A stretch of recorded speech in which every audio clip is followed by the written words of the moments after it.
Այսօր Խորեն Լևոնյանի հարսանիքն է նրա սիրելին, դերասանի հետ միասին հաճելի անակնկալ մատուցեցին իրենց հետևորդներին ու երկրպագուներին։ Արդեն հարսանիքը շարունակվում է ռեստորանային համալիրներից մեկում, որտեղ Էմման գեղեցիկ ու խորհրդանշական հարսի պարը ցուցադրեց ներկաներին։ Էմմա Ազիզյանն արդեն որպես օրինական կին դուրս եկավ պարահրապարակ։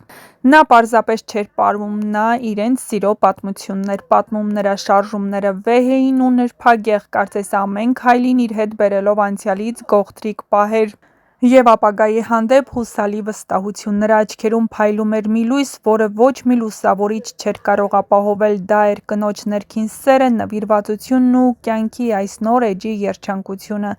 Պարի յուրաքանչյուր քայլ կարծես խոսում էր իր անունից, երբեմն թեթևակի պտտվում էր նրա զգեստի շղարշը, հիշեցնում էր հեքիաթային թևեր, երբ նա թեքվում էր դեպի հանդիսատեսը, թվում էր, թե ողջ աշխարհը մի պահ կանգ է առնում, դիտելով մի կնոջ, ով ոչ միայն գեղեցիկ է արտաքինով, այլև ներսից լույսով լի։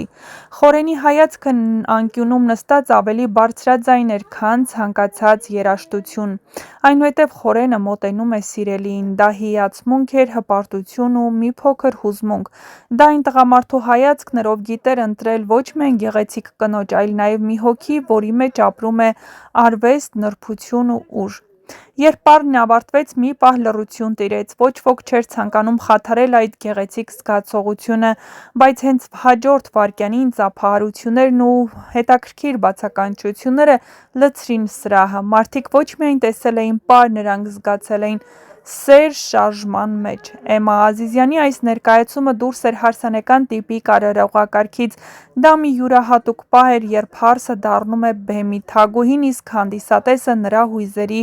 համաստեղությունը։ Այս պարը չէր կարող անտարբեր թողնել ոչ ոքի, այն կապվեց ներկաների հիշողություններին այնպես, ինչպես գեղեցիկ Մեղեդին սիրելի երգին։ Եվ գուցե տարիներ անց, երբ այդ օրվա մասին հիշեն, առաջինը մտքներում կառաջանա հենց այս պարը՝ լուսավոր, զգայուն ու անմոռանալի։ Խորեն Լևոնյանն ավարտել է Երևանի թատրոնի և կինոյի պետական ինստիտուտը։ Լևոնյանը դեռևս վաղ մանկությունից առնչություն է ունեցել արվեստի հետ։ Նրա պապը հայտնի դերասան Խորեն Աբրահամյանն է, տատը դերասանուհի Լուսիա Հովհաննիսյանը, ուստի տաղանդը նրան փոխանցվել է գենետիկորեն։ Լևոնյանը նկարահանվել է բավականին հայտնի կինոնախագծերում, ինչպիսիք են «Սպանված աղավնի», «Մի վախեցիր», «Խաչագողի հիշատակարանը», «Հինգ հարսնացու», «Անհայտ բաժանորդ», «Մեր սրտի տնակը», «Վերջին ուսուցիչը», «Գարեգի նժդեհ» և այլն։ Դերասանը խաղացել է նաև Գաբրիել Սունդուկյանի անվան ազգային ակադեմիական և Երևանի Հրաչյա Ղափլամյանի անվան դրամատիկական թատրոններում։ Նա նաև Հայաստանի առաջին ալիքով հեռարձակվող «Երգ-երգոց» հայտնի հեռուստահաղորդման հաղորդավարն է։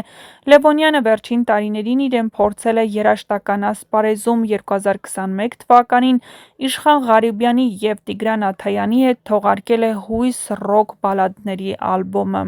Կյանքն է Խորենի ամենամեծ ուսուցիչը, նա կարևորում է բեմն ու թատրոնը, մտահոգվում միջակությամբ։ Կյանքն ինձ գցեց այնտեղ, որտեղից սկսել եմ, մեծացել եմ արվեստագետի ընտանիքում, շատ փոքր հասակից թատրոնում եմ եղել, հետո փորձեցի ուրիշ բաներով զբաղվել, բայց չկարողացա։ Խորեն Աբրահամյանի թոռը լինելը շատ պարտավորեցնող ու պատասխանատու է։ Նրա հետ մի քանի ներկայացման մեջ եմ խաղացել։ Կա նաև ֆիլմ «Իմ բեմական գործունեության ճանապարհին» որևէ ուսուցիչ մեծ դեր է ունեցել Խորեն Աբրահամյանը։ Զարթնեցի ու լրիվ ուրիշ մարդ էի։ «Մի վախեցիր» ֆիլմից հետո ամեն ինչ միանգամից մեկ օրում փոխվեց։ Սովորաբար շատ քննադատաբար եմ մոտենում իմ աշխատանքին։ Երբ ինձ քննադատում են, մեկ-մեկ ասում եմ՝ հլը ինձ հարցրեք, ես ավելի շատ սխալ կգտնեմ իմ մեջ։ Կուզեի իմ կարիերայի ընթացքում ավելի շատ լինեին ներկայացումներն ու կինոները, այդ դեպքում ճիշտ կլիներ։ Հիմա փորձում եմ ինքս իմ ուժերով ինչ-որ բան անել։ Դերասանն առանց թատրոնի կարծում եմ սխալ է։ Չգիտեմ ինչու, բայց հեռուստասերիալում նկարահանվելու առաջարկ չեմ ընդունում։